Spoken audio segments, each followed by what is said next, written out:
Hi guys, just another update for my C64 Arduino device. This is going to be a plugs out test. So what I mean by that is my device currently is powered only through the Commodore 64. No USB cable, no nothing else. All we've got is this going directly into the cassette port. So let me move that out of the way and we'll give it a try.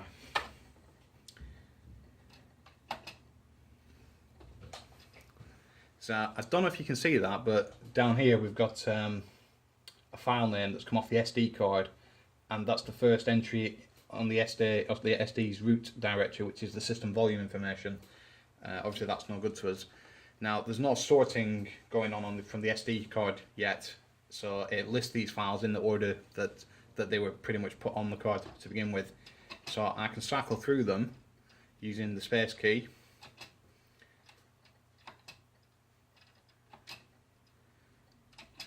And once we get to, again, that we'd like to launch, let me hold this up. If you can see that, I've got this 7-segment display connected. And if I press go, we also have a percentage indicator on there as well, so we know how long it's going to take, roughly, for the program to load.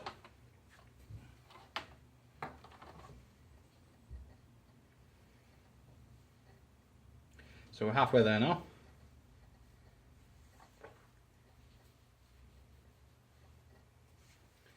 And just to demonstrate, if I can do this without pulling the cable out. C64 is connected only by the cassette port and the video cable and an RF lead.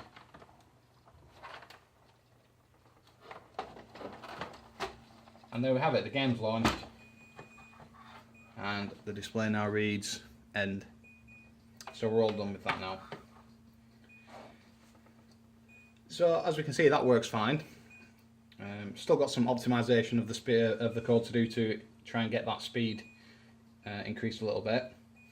But something else which is an issue, obviously there's some code running on the Commodore 64 to begin with, which enables you to connect to the Arduino, send commands to it to list the files, etc. How are we going to get that into the machine to begin with so that we can do that? Well, let me just power that off now and I'll demonstrate what I've come up with. When you first turn the machine on, you can see there we've seen boot. I'm going to do a shift run stop.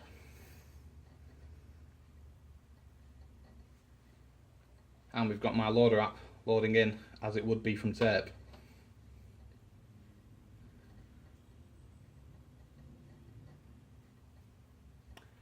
And there we go, we've gone ready. So now I can straight away start hitting space and cycle through those.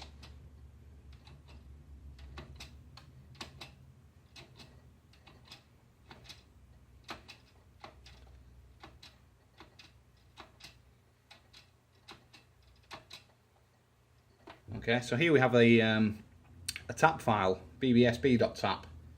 So since I can use this to launch the tap file to begin with, why not support tap files as well? So if we hit go now, let's see what happens.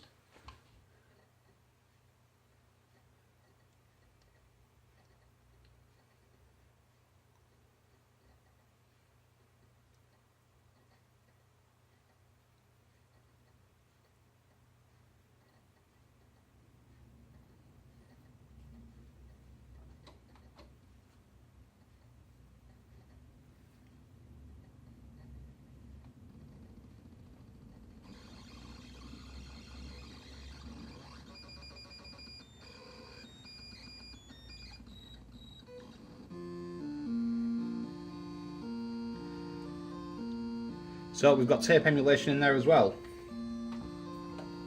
So that's what I'm up to at the moment. It's all working with no connection to the PC. So that's it for now. I've got a big report to write for that's due in a couple of days. So see what I can get done after that.